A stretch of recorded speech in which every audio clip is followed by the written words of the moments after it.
Ate, siyempre, ayoko naman hintayin na mangyari yun sa kanya. Ganon din naman ang nararamdaman ni Lolong para sa atin. Kaya nga, hindi niya maiwasan na sumuway sa'yo paminsan-minsan. Hindi ba nga, mas gugustuhin niyang isakripisyo yung sariling buhay niya kesa madamay tayong lahat. Lalo ka na, ate. Dahil ikaw, simula't simula pa, ikaw nang nag-alaga sa kanya. Kumain na tayo ng dinakdakan, ate. Kaysa naman dakdak tayo ng dakdak dito.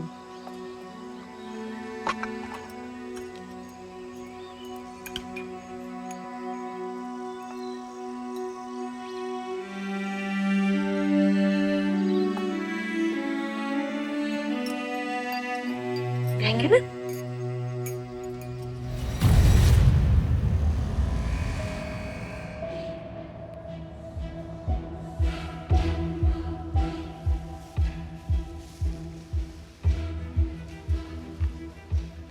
Nasaan ang anak ko? Banal na ina, wala po dito yung anak niyo. Pero iba po yung bisita niyo ngayon. Sino?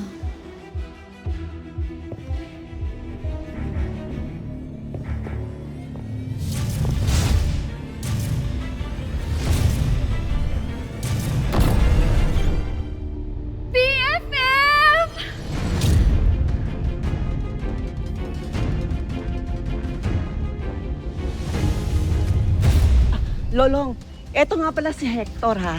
Sir Hector. Ha? Siya yung makakasama ko sa pagmamanage itong new gun. Akalain mo yun? Pati ba naman dito, magiging manager mo ako? Bakit? Manager ka ba niya dati? Oo, kilala ko to eh. Nagtatrabaho to dati sa restaurant na minamanage ko sa Aguas. Pero tinanggal ko dahil bida-bida, wala namang ibubuga.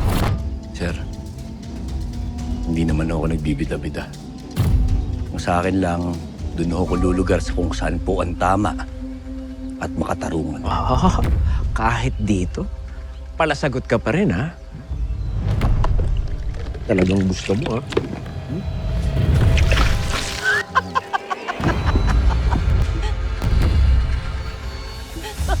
Deserve mo yan. Hoy, kayo lahat. Sasabihin ko sa inyo kung kailan kayo pwedeng sumagot. Naiintindihan niyo yun? Para sa'yo, matuto kang lumugar. Tandaan mo, utusan at palamunin ka lang dito.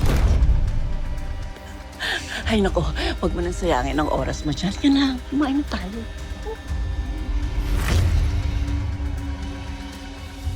Umpisa pa lang to. Gagawin kong miserable ang buhay mo dito sa Nyogan. Kaya kung ako sa'yo, bilisan mo na mag-ipon para mabayaran lahat ng utang mo.